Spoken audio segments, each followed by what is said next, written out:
wasn't like I didn't feel guilty. Of course I felt guilty.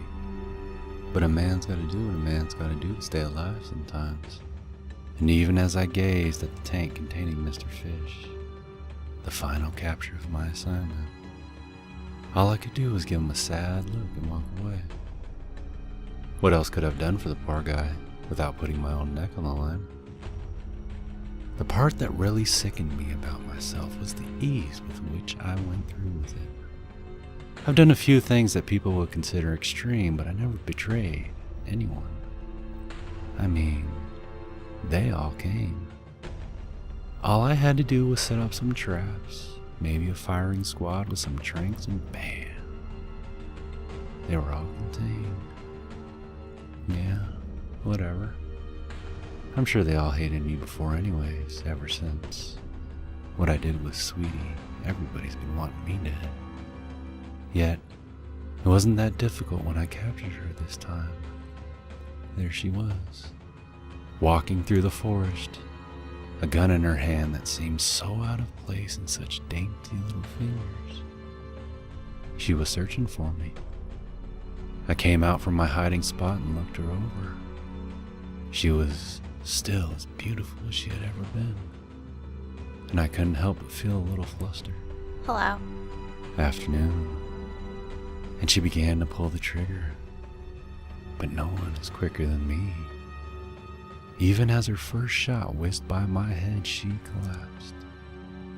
I'm not sure why I risked myself like that. Maybe I just wanted to talk with her one more time.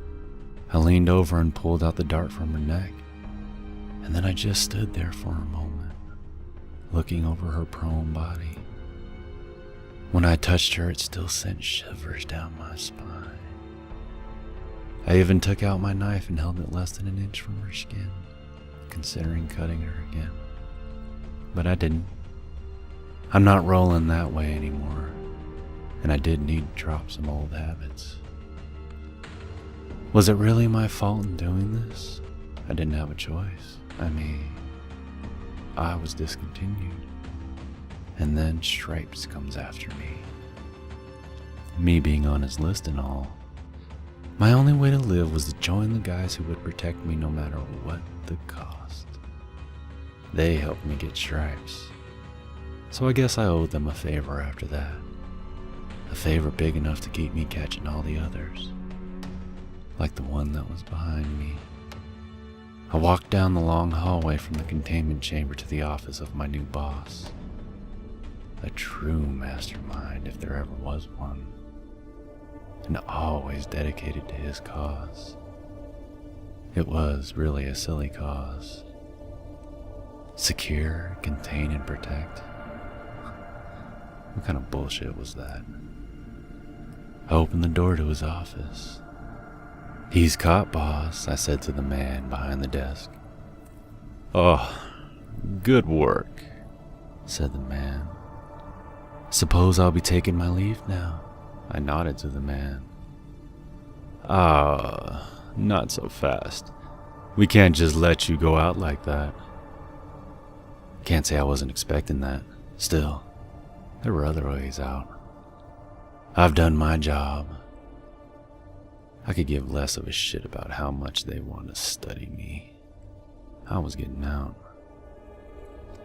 Yes, but you're an SCP object yourself." "Boss, please." I placed a look of desperation on my face, just biding my time. "Listen, you've done us good. You'll get your own furnishings and sell with the best service." The man walked over to me as he spoke. Good. I placed my grip on my knife. "Boss, I'm asking you from the bottom of my heart." I began to pull out my knife, ready to place it at his throat. I saw a flash of quick movement towards my thigh, followed by a sudden pain. I looked down to see a needle sticking in it. Quick guy. Quicker than me. I hadn't thought anyone was quicker. I stumbled and collapsed against the doorway. The man watched me as I closed my eyes and drifted away. "Sweet dreams, Mr. Red."